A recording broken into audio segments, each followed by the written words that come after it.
একজন ছাত্র মাথা নিয়ে বসবা না বাবা, আমি নিষেধ করলাম। ফাঁকা ফাঁকা হয়ে বসো, কেউ কাউরে আড়াল কইরা বসো না, মানে তোমারে দেখা যায় না এমন যেন না হয়।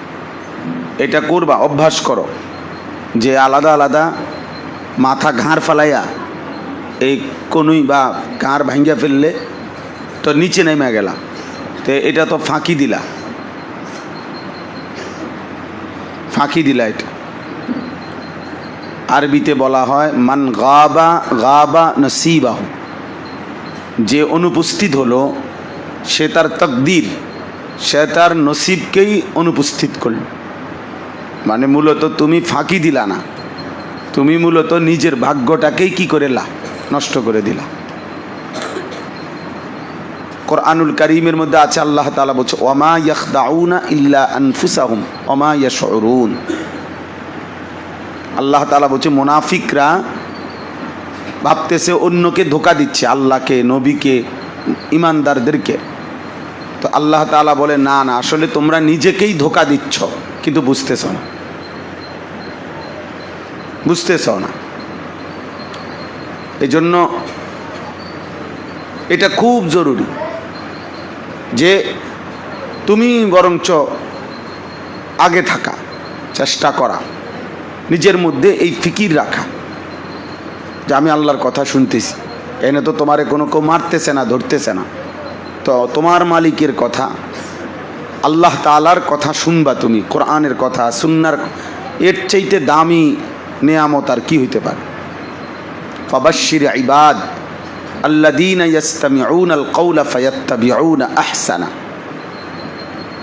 আল্লাহ তাআলা কোরআনুল কারীমে বলছেন আমার ওই বান্দাদেরকে জান্নাতের সুসংবাদ দেন যারা মনোযোগ দিয়ে কথা শোনে।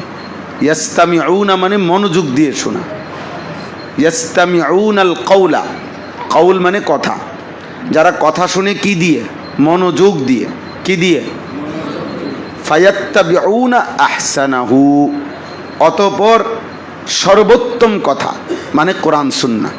কোরআন সুন্নাহর কথার চাইতে সর্বোত্তম কোনো কথা হতেই পারে না, তো সেগুলোকে অনুসরণ করে। তাহলে আগে তো শোনে মনোযোগ দিয়ে, অতঃপর অনুসরণ করে। আল্লাহ তাআলা বলেন আমার সেই বান্দাদেরকে জান্নাতের সুসংবাদ দিয়ে দেন। সুবহানাল্লাহ। তাহলে মনোযোগ দিয়ে শুনবার বরকতে জান্নাত মিলে যাবে, আমল করার বরকতে জান্নাত মিলে যাবে। তো আল্লাহ তাআলাকে যদি প্রশ্ন করেন যে আল্লাহ এরা জান্নাত পেয়ে যাবে, তো আল্লাহ তাআলা বলছে উলাইকাল্লাযীনা হাদাহুমুল্লাহ, আরে এদেরকে তো আমি আল্লাহই হেদায়েতের পথে চালাবো, এ জান্নাতে যাবে না তো কই যাবে? ও আমার কথা মনোযোগ দিয়ে শুনে, তো আমি তাকে আমার পথে চালাবো না? ও আমারে মহব্বত করে, তো আমি তাকে আমার দিকে আনবো না? হ্যাঁ, আল্লাহ তাআলা বান্দার ভালোবাসা চায়। আল্লাযীনা আমানু আশাদ্দু হুব্বাল লিল্লাহ। আল্লাহ তাআলা বলছে যারা মুমিন তারা সবচেয়ে বেশি ভালোবাসে আল্লাহকে। কাকে বলে না, কাকে? তাহলে আল্লাহর দিকে যে ঝুঁকবে, আল্লাহর কথার দিকে যে আন্তরিক হবে, তাহলে তার চাইতে বড় নিয়ামত আর কি হইতে পারে? তার চাইতে বড় নিয়ামত আর কি হইতে পারে? এই জন্য এটা খুব জরুরি বিষয়, বহুতই জরুরি বিষয়। আল্লাহর কোরআন, আজকে একটা আশ্চর্য জিনিস পড়লাম, খুব সুন্দর লাগছে, যে আমার নিজের বিবেকে এইটা খুব নাড়া দিছে। সেটা কি, যে একজন মুসলমান, একজন মানুষ দ্বীনি এলেম শিখতেছে, কোরআন সুন্নাহর অনেক এলেম শিখতেছে দিন রাত। তো এই কোরআন সুন্নাহর সমস্ত এলেম শিখার পর কোরআনুল কারীমের যে তেলাওয়াত, এইটারই যার হাতে সময় নাই, এই তেলাওয়াতেরই নসিব যার হয় নাই, তো তাইলে আপনি যেই বস্তুর জন্য এত কিছু শিখলেন ওইটাই আপনার পড়ার মতো সময় নাই, তো আপনি শিখলেনই কি, বুঝলেনই কি? চিন্তা করে দেখেন, আসলে তো বাস্তবতা। আমাদের এত মেহনত করলাম আমি কোরআন বুঝার জন্য, তো আমি সেই কোরআন শরীফ তেলাওয়াতের আমার কাছে কি নাই, টাইম নাই, তা তাইলে আর লাভ হইল কি? তাইলে আর লাভ হইল কি? আমার খুব প্যারেশানিত লাগছে যাই। আসলে তো আমরাও ওয়াজ তো করতে করতে সারা বছরই করতেছি, কিন্তু নিজেই তো তেলাওয়াত করি কম, তাহলে মাকসাদ হাসিল হইল কই? এতগুলো লাইন 5 লাগাইলাম, উদ্দেশ্য হলো পানি যেন এনে আসে, এনে পানিই আসে না, তো 5 এগুলো কেন লাগাইলাম? 12 বছর পড়লাম তো কেন পড়লাম? এই জন্য বাবা মনোযোগ চাই, মনোযোগ চাই। তোমরা যারা হিফজখানার ছাত্র, নাজেরা বিভাগের ছাত্র, এইটা তোমাদের পড়ার অংশ। আমাদের এটা মাজলিসু হুসনিল খুলুক, প্রতি সোমবারের আয়োজন আমাদের মাদ্রাসায় আশরাফুল উলুম ময়নামতি। এটা জরুরি। একটু একটু কথা, একটু একটু শাসন, একটু একটু সোহাগ, একটু একটু উৎসাহ মানুষকে আগায় দেয়। মানুষ ভালোবাসার কাঙ্গাল, মানুষ উৎসাহ উদ্দীপনার কাঙ্গাল। উৎসাহ দিলে মানুষ অনেক কাজ করা যায়, আদর করলে মানুষ অনেক কিছু করতে পারে।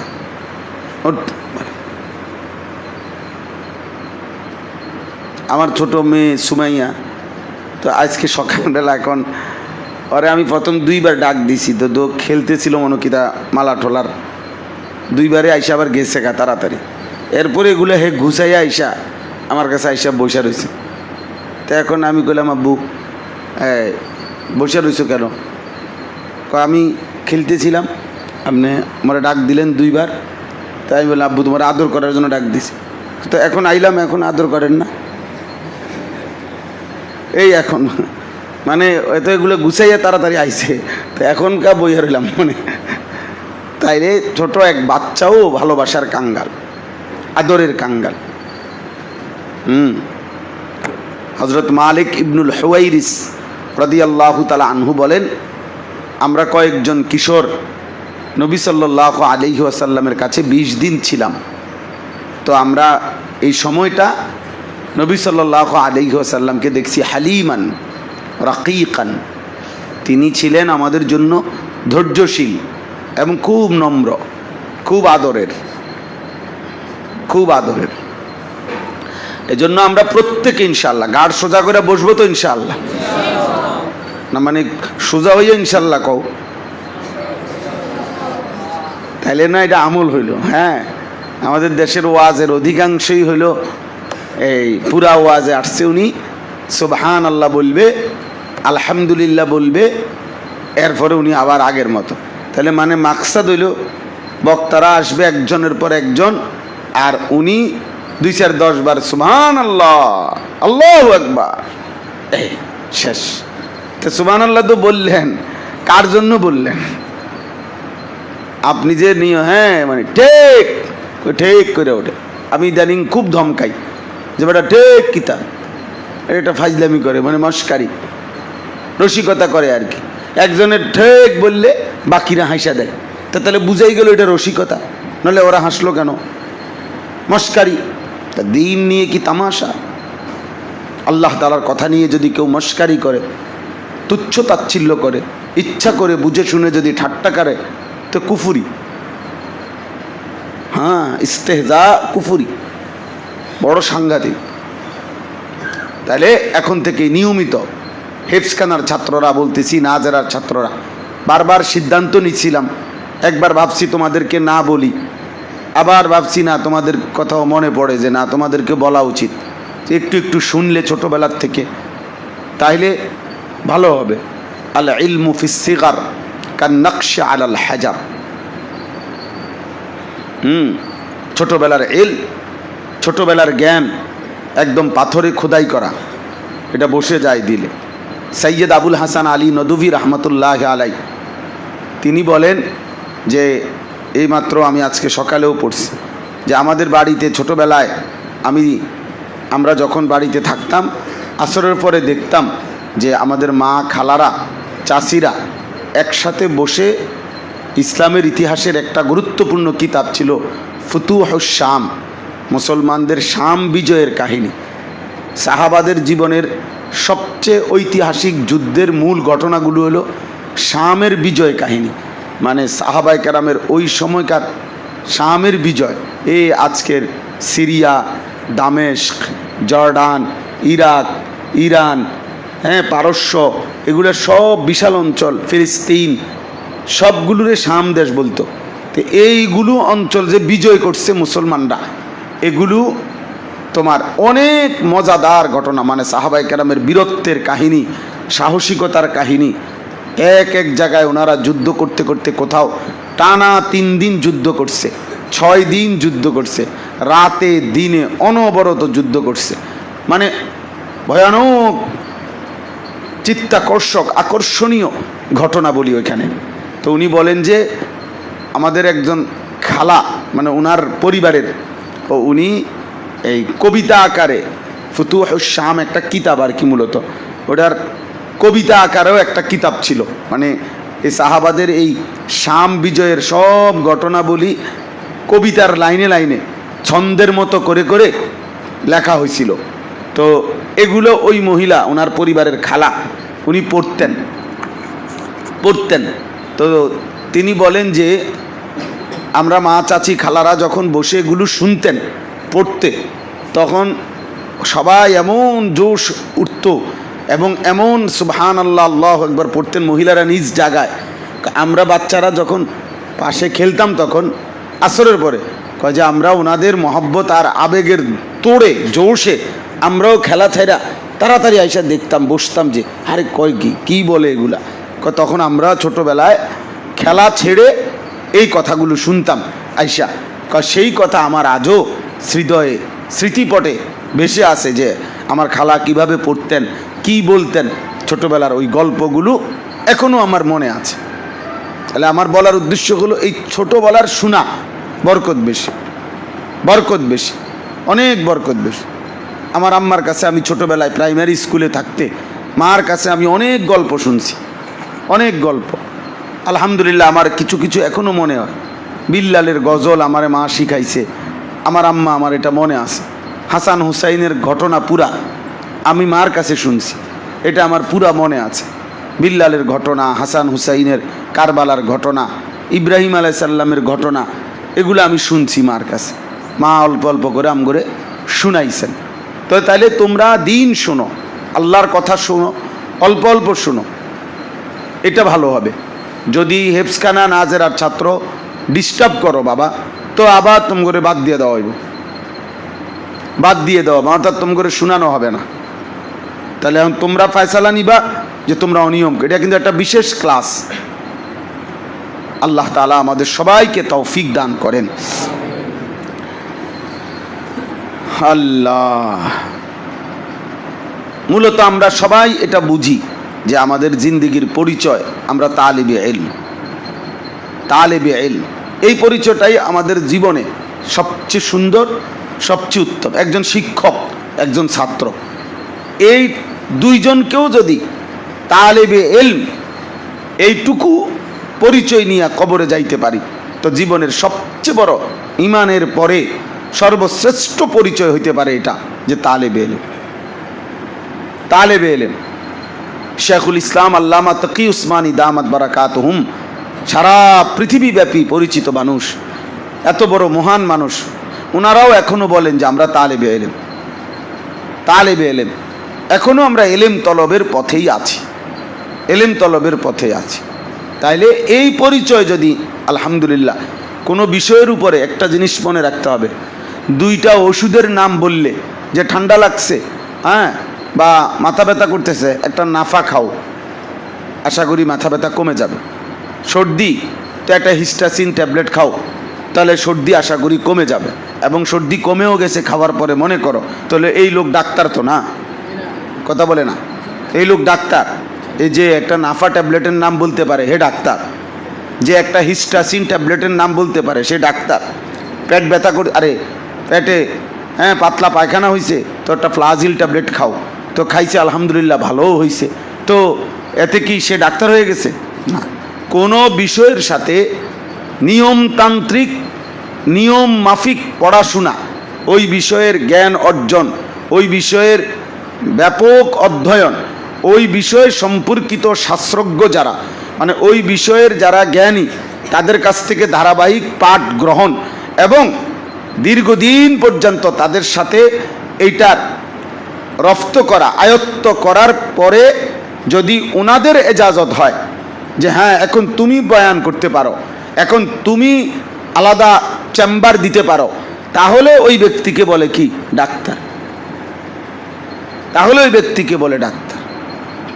তাইলে এই জন্য তালিবে ইলম মানে জীবনভর যে আল্লাহর দ্বীন শিখতেছে, শেখাইতেছে, দ্বীনের জন্য আরো পড়তেছে, এই পরিমাণ সে কোরআন সুন্নাহর ইলমের জন্য নিজের জীবন ব্যবহার করছে যে সত্যিকার অর্থে এত বেশি পরিমাণ পড়ছে, পড়াইছে, পড়তেছে, মোতালা করতেছে, শিখতেছে, শুনতেছে, যেন সারাটা জীবন সারা দিন তার ব্যস্ততা এই নিয়ে।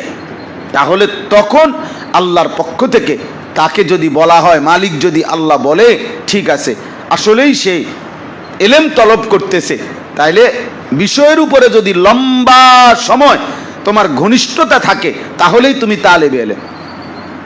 2 মাস পড়ছো, তুমি তালেবে ইলম না, আসছিলা আর গেছিলা। অল্প স্বল্প পড়ছো না, তুমি তালেবে ইলম না। তালেবে ইলম হবে সে যে তার জিন্দেগি সিদ্ধান্ত নিছে, আমার জীবনের রাত দিন সকাল দুপুর, আমি সুস্থ বা অসুস্থ, হার হালাতে প্রত্যেক মুহূর্তে আমার জিন্দেগি মানে আমি কোরআন সুন্নাহর ইলমের সাথে আছি। ভালো লাগলেও পড়বো, ভালো না লাগলেও পড়বো, মন চাইলেও পড়বো, মন না চাইলেও পড়বো। এটা তালেবে ইলম। ভাইয়া তালেবে ইলম অনেক বড় নেয়ামত, অনেক বড় নেয়ামত। আল্লাহ যদি তোমারে গ্রহণ করে তাইলে হইতে পারবা। হ্যাঁ। আরে কত হাফেজে কোরআন আমি নিজ চোখে দেখছি বাবা। হাফেজে কোরআনের মুখে একটা দাড়ি নাই। হাফেজে কোরআন দেখছি আমি, মনে হয় 2-4 বছরে ফজরের নামাজ পড়ে না। হাফেজে কোরআন দেখছি সারা রাত মোবাইলে ছবি দেখে। তাই হাফেজে কোরআন এ তালেবে ইলম কিছু শব্দ মুখস্থ করছে। হাদিসের মধ্যে আছে রাসূলুল্লাহ সাল্লাল্লাহু আলাইহি ওয়াসাল্লাম পানাহ চাইতেন।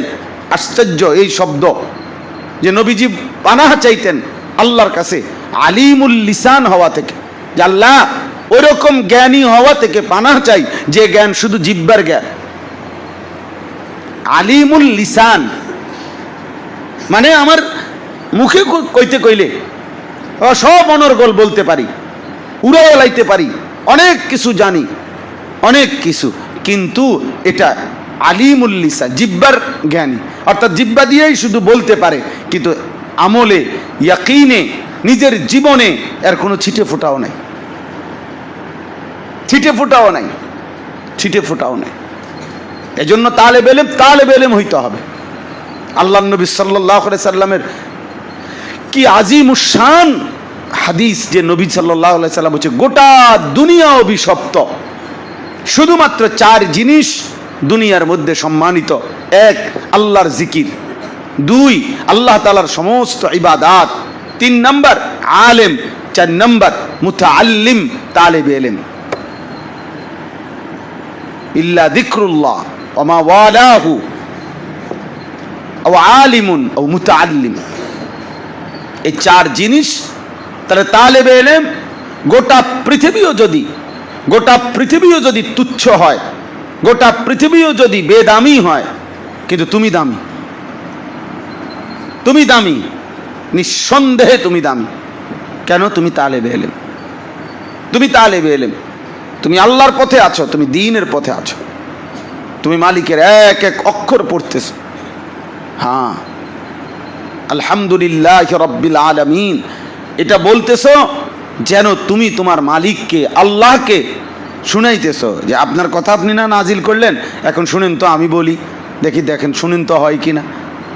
তো এটা যদি শুদ্ধ হয়, সুন্দর হয়, মালিক বলবে নিশ্চয় মাশাআল্লাহ অনেক সুন্দর হয়েছে, অনেক সুন্দর হয়েছে। আমরা বাচ্চাদেরকে উৎসাহ দেই না, মাশাআল্লাহ অনেক সুন্দর। তাহলে দুনিয়ার মানুষ যদি বলে মাশাআল্লাহ, তো যার কালাম পড়ছে তিনি মাশাআল্লাহ বলবে না? নবীজির মেরাজের পরে আল্লাহ তাআলাই বলছে, নবীজিকে মেরাজে আল্লাহর কাছ থেকে ঘুরাইয়া আইনা আল্লাহ নিজেই বলছে সুবহানাল্লাযী আসরা বিআবদিহি লাইলাম মিনাল মসজিদিল হারাম, মানে আল্লাহই যেন বলছে সুবহানাল্লাহ। কামটা করলাম কি? বন্ধুরে দিয়ে নিয়ে নিলাম, সুবহানাল্লাহ, মানে আল্লাহ তাআলা বলছেন সুবহানাল্লাহ, আমার বন্ধুকে তো আমি জমিন থেকে 7 আসমানের ঊর্ধ্বে আমার আরশে আজিমে নিয়ে আসলাম। পৃথিবীবাসী দেখো মর্যাদা কোথায়। ছোটবেলায় ইতিহাসের কিতাবে আছে, আরবি কিতাবে, ছোটবেলায় নবী সাল্লাল্লাহু আলাইহি সাল্লাম যখন মায়ের কোলে, আল্লাহ তাআলা ফেরেশতাদেরকে বলছে মায়ের কোল থেকে আমার বন্ধুকে নিয়ে যাও, গোটা দুনিয়া ঘুরে দেখাও। আর মেরাজে নিয়ে নবীজিকে আরশে আজিমের উপরে নিয়ে আল্লাহ বলছে এবার আপনি এখানে দাঁড়াইয়া, ওরা আগে আমনেরে দেখছে, এবার আমনে সবটা দেখেন, আপনি আমার পুরা সৃষ্টিটা দেখেন। তাহলে তালেবে ইলম হওয়া জীবনের বড় সম্পদ, বড় মর্যাদা, বড় একটা পথ। তুমি তালেবে ইলম, তাহলে এই পরিচয় থেকে তোমার যেন বিচ্ছিন্ন না হয়। অনেক পড়তে হবে, অনেক অনেক পড়তে হবে। এখানে লিখছে একজন তালেবে ইলম তার শুধু দর্শী পড়া, সবকের পড়াটুকু শিখতে পারাটাই তালেবে ইলম হওয়ার জন্য যথেষ্ট না, বরং নিজের নির্ধারিত উস্তাদের পরামর্শক্রমে আরও পড়া, আরও পড়া, আরও পড়া, এটা তার জন্য জরুরি। উনি কত সুন্দর লিখছেন আমাদের খতিব সাহেব। 1 নম্বর, নির্বাচিত শুরুহ ও হাওয়াশি মুতালা করা, অর্থাৎ কিতাবখানার ছাত্ররা, তাদের জন্য উচিত যে এক একটা কিতাবের সাথে এগুলোর সরা আছে, ব্যাখ্যা গ্রন্থ আছে, হাসিয়া আছে সাইডে, এগুলো পর্যন্ত পড়ার চেষ্টা করা। একজন বড় বুজুর্গ ছিলেন, আগের দিনে তোমার এরকম বই হাতে লিখতো, এখন না কম্পিউটারে ছাপায়, আগে হাতে লিখতো, হাতে সব কিতাব। তো হাতে লিখলে মনে করো মাঝখানে হলো কিতাবের মেন লেখা এরকম, তো নিচে এই পাশে এদিক দিয়া সাইডে মানে লাইনের চতুর্দিকে আবার ছোট ছোট ছোট ছোট করে লিখতো। আবার এগুলারে বলে হাসিয়া, এগুলারে বলতো হাসিয়া। কোনোটা এদিক দিয়া ছিল, এদিক দিয়া ছিল, এন দিয়া ছিল, এদিক দিয়া ছিল, আগে হাতে লিখতো। তো একজন বড় মহান আলেম ছিলেন শামসুল আইম্মা হালওয়ানি রহমতুল্লাহ আলাইহি, ওনাকে ইমামদের সূর্য বলতো, শামসুল উলামা বলতো, ওলামাদের সূর্য, মানে অনেক বড় আল্লাহ আলাম, অনেক বড় আহলে এলেম ছিলেন। তো ওনারে একদিন জিজ্ঞাসা করছে, হজরত আল্লাহ আপনারে এত এলেম কেমনে দিল? উনি বলছেন আমার তো আলাদা কোনো যোগ্যতা মেহনত আমার মনে হয় না, তবে আমার এতটুকু মনে হয় আমি একটা কাজ সবসময় করতাম। সেটা কি? কাজে আমি তো সমস্ত কিতাবের হাসিয়াগুলো, সাইডের লেখাগুলো পর্যন্ত মোতালা করতাম, কিন্তু এটা তো একটা ছিলই, তদুপরি ওই যে এগুলা যে এমনে লেখা, এমনে এমনে, তো এমনি এমনি কিতাব না ঘুরাইলে আমি এটা পড়বো কেমনে? এমনি এটা না ঘুরাইলে এই লাইন পড়বো কেমনে? তাইলে কিতাব তো ঘুরাইতে হইতো, কিন্তু আমি কোনো দিন কিতাবটাকে ঘুরাই নাই, কারণ আমি ঘুরে ঘুরে টেবিলের চারদিকে ঘুরে ঘুরে পড়ছি, কিতাবকে জাগাত রাখছি, আমি ঘুরছি হাসিয়া পড়ার জন্য। আমি মনে হয় যে আমার কিতাবকে, আমার পড়ার এই সবককে এতটুকু গুরুত্ব দিছিলাম যে আমি ঘুরে ঘুরে পড়ছি, তাহলে আমার মনে হয় এর বরকতে আল্লাহ তাআলা আমাকে এলেমের এই সামান্য নেয়ামত দান করছেন। তাহলে তোমার ব্যাপক পড়াশোনা দরকার। এলেমের সাথে বললাম না যে একজন ব্যক্তি 2-4টা ট্যাবলেট দিলে ডাক্তার হয় না, বরং একটা লম্বা সময় তাকে চিকিৎসার সাথে লেগে থাকতে হয়। এরপরে উস্তাদরা, শিক্ষক সার্টিফিকেট দেয়, এরপরে দিয়ে তোমার নির্ধারিত ডাক্তারদের সাথে 4 বছর 3 বছর লেগে থাকতে হয়। এরপরে ওনারা যখন বলে যে এখন তুমি আলাদা চেম্বার করো, আলাদা ওষুধ দিতে পারো, তো গিয়ে সে ডাক্তার, তাই গিয়ে ডাক্তার। আমাদের দেশের যে সিস্টেম বর্তমানে, যে মোবাইল একটা থাকলেই সে বড় বুদ্ধিজীবী, মোবাইলে নিজে নিজে লাইভ দেয়, নিজে নিজেই তোমার বক্তৃতা দেয়। এটা লিখছে কিতাবে, ওই দিনও আমরা পড়ছি একটা, যে বর্তমান সবচেয়ে বড় ব্যাধি, বড় একটা রোগ হলো অনুপযুক্ত ব্যক্তি, না আহাল ব্যক্তি। সে ইসলাম সম্পর্কে, দিন সম্পর্কে, উম্মতে মুসলিমার করণীয় সম্পর্কে বিবৃতি দেয়, ব্রিফিং দেয়। একজন আলেমে দিন শীর্ষ, হয়তো ওনারা 100 আলেম মিলে পরামর্শ করে, ওনারা ঘন্টার পর ঘন্টা পরামর্শ করে হয়তো একটা সিদ্ধান্ত দিছে বা কথা বলছে, উনি মোবাইলের মধ্যে সাথে সাথে নিচে লিখে দিচ্ছে, এটা এভাবে না হলেও হতো। উনি বুঝে লাইছে, আঙ্গালের ভূত কাঙ্গাল, তো এটা বুঝে লাইছ? হ্যাঁ হ্যাঁ বুঝে লাইছে। এই সে বুঝে লাইছে যে পরিবেশ পরিস্থিতি কি ছিল এটার খবর নেই। চলো 2 নাম্বার, নেসাবি কিতাবসমূহের গুরুত্বপূর্ণ মাসাইল ও মাবাহেসের উপর লিখিত স্বতন্ত্র ও মানসম্পন্ন রচনাবলীর সন্ধান নিয়ে তা অধ্যয়ন করা, গুরুত্বপূর্ণ তথ্যাবলী নোট করা, গুরুত্বপূর্ণ বিষয়াদি তাকরার ও পারস্পরিক মুজাকারার মাধ্যমে আত্মস্থ করা, প্রবন্ধ নিবন্ধ লেখার অভ্যাস গড়ে তোলা, হস্তলিপি স্পষ্ট ও সুন্দর করার চেষ্টা করা, পূর্ণ দ্বীনের সঠিক ধারণা লাভ করার জন্য এবং তারবিয়ত ও তাজকিয়ার জন্য আকাবির আসলাফের রচনাবলী পাঠ করা, নিয়মিত কোরআন তেলাওয়াত এবং কিছু কিছু নফল আমল ও জিকির আসকারের অভ্যাস গড়ে তোলা। দেখছো, আমরা যে বলি এটা আসেনি কিতাবের মধ্যে, কও। আচ্ছা, এরপরে দেখো আরও আশ্চর্য, এরপরেরটা আদাবে মুআশারা, সামাজিক ও সমষ্টিগত জীবনের উসুল ও আদাব সম্পর্কে সঠিকভাবে জেনে বাস্তব ক্ষেত্রে অত্যন্ত কঠোরভাবে তার অনুশীলন করা। এই যে আমরা আলহামদুলিল্লাহ 2টা কিতাব সিদ্ধান্ত নিলাম, আদাবুল মুআশারাত মিন আদাবিল ইসলাম, প্রয়োজনে আরও কম পড়বেন, একটা করবেন, শুধু একটা খেয়াল করবেন যেন ছাত্র তালেব ইলম বুঝছে কিনা, এবং চেষ্টা করা যে আমি তুমি আমরা সবাই এই আদাবের উপরে আমল করতেছো কিনা, শিখতেছি কিনা। আমি যদি শিখেই না, আত্মস্থ না করি, প্র্যাকটিস না করি নিজের জীবনে, তাহলে লাভ হইল কি? লাভ হইল কি? হযরত ওমর রাদিয়াল্লাহু তাআলা আনহু তিনি বলছেন যে সূরা বাকারা বুঝার জন্য, সূরা বাকারা পড়ার জন্য আমার 8 বছর সময় লাগছে।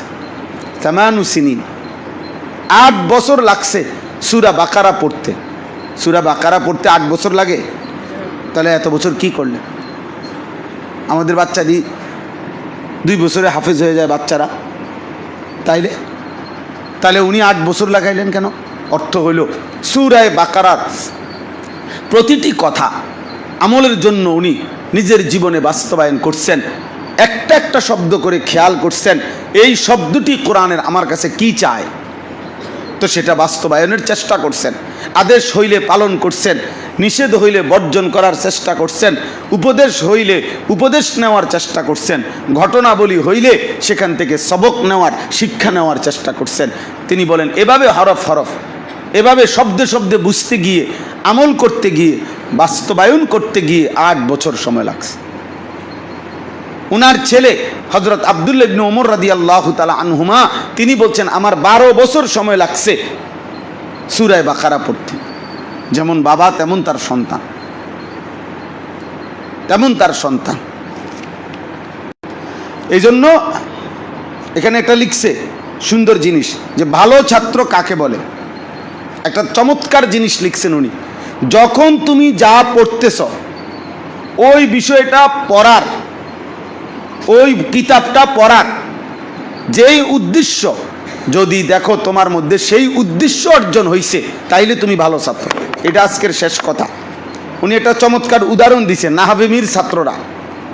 তো নাহাবি মীর কিতাবের শুরুতে একটা কথা আছে যে নাহাবি মীরের এই কিতাবটি পড়লে, কথাটা বুঝো, 3টি জিনিস অর্জন হবে।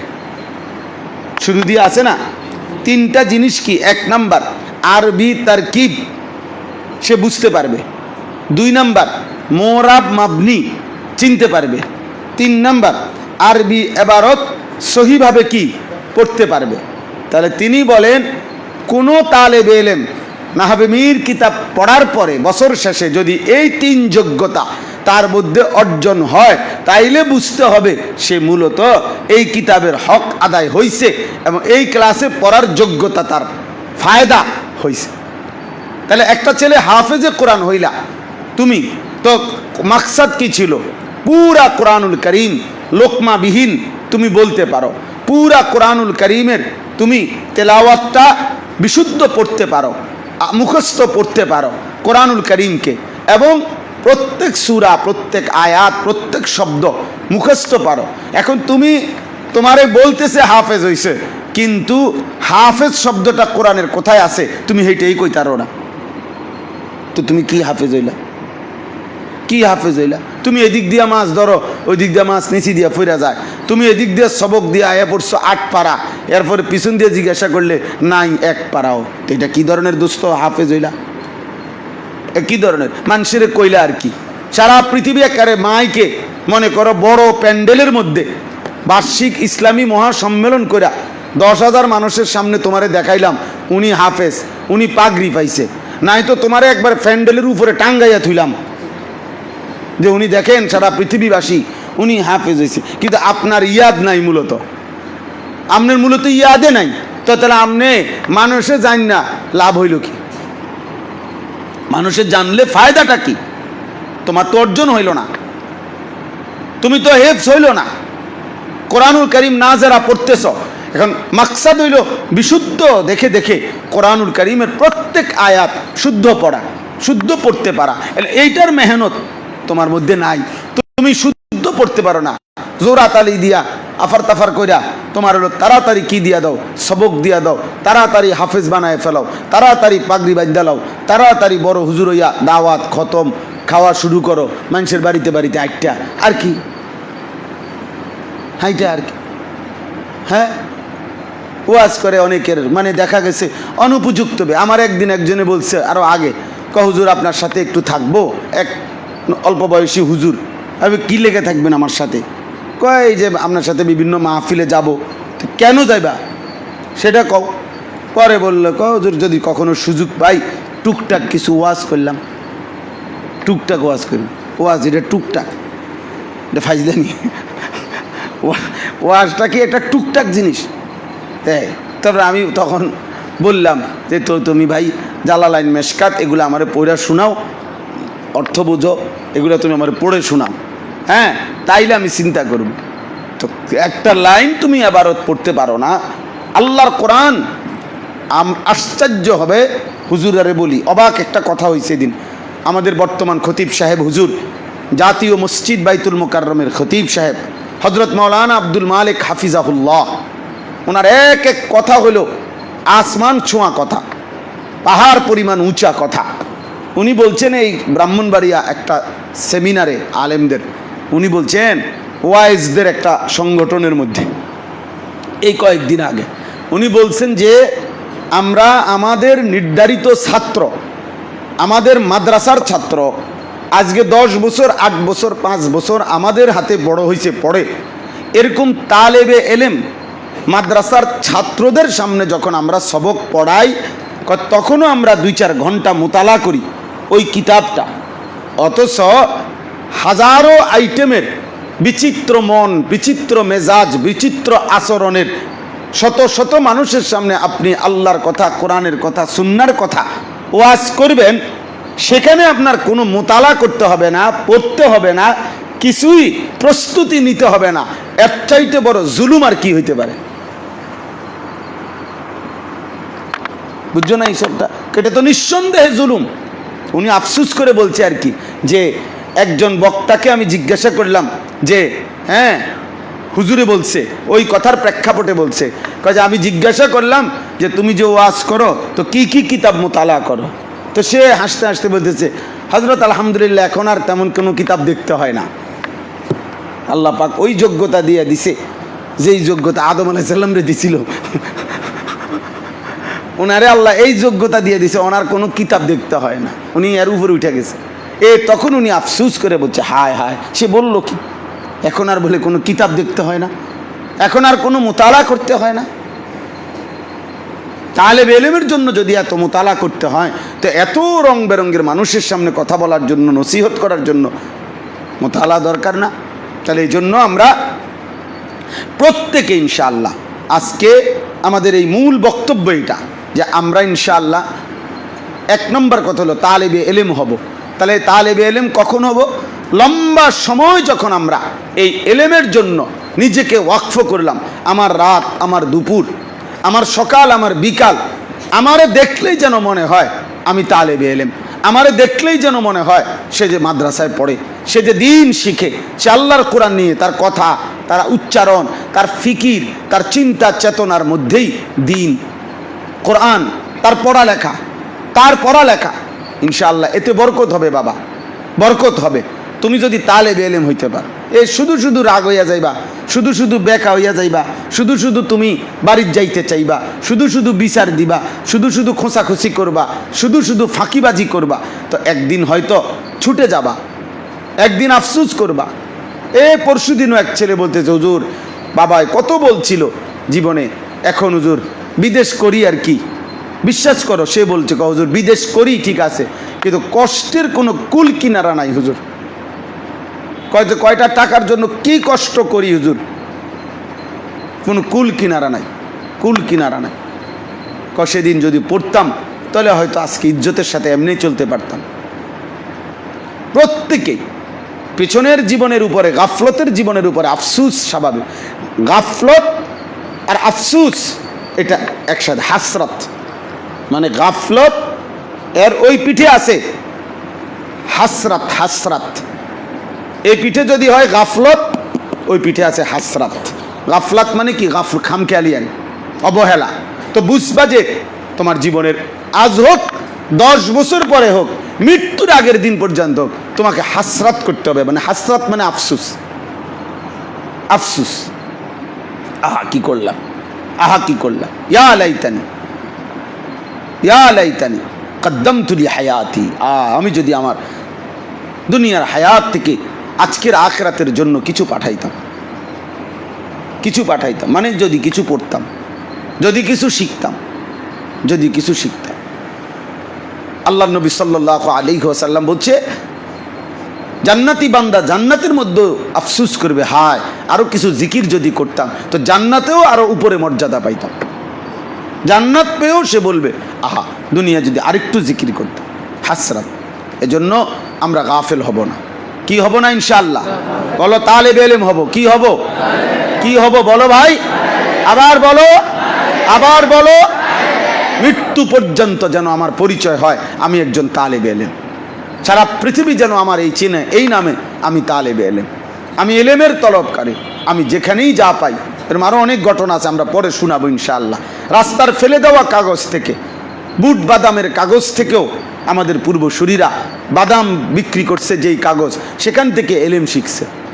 বুট বিক্রি করছে যেই কাগজের মধ্যে দিয়া, ওই কাগজ থেকেও ইলম শিখছে, অর্থাৎ ওইখানেও কিছু পাইছে। আল্লাহ তাআলা তোমাদের সকলকে তৌফিক দেন, কবুল করেন। আলহামদুলিল্লাহ, এই মজলিস আমাদের নিয়মিত যেন চলে, এটার জন্য তোমরা দোয়া করবা, মনোযোগ দিয়ে শুনবা তো ইনশাআল্লাহ। হেফজখানা নাজেরাওয়ালারা তোমরা এমনি এটাতে থাকবানি না বাদ পড়বা? কও, হেফজখানা এবং নাজেরার ছাত্র তোমাদের কি সিদ্ধান্ত? সোমবারের এই বয়ানের মজলিসে থাকবা না থাকবা না? জোরে কও, শুনবা তোমরা ইনশাআল্লাহ। আল্লাহ তাআলা সকলকে তৌফিক দান করেন। সুবহানাল্লাহি ওয়া বিহামদিহি।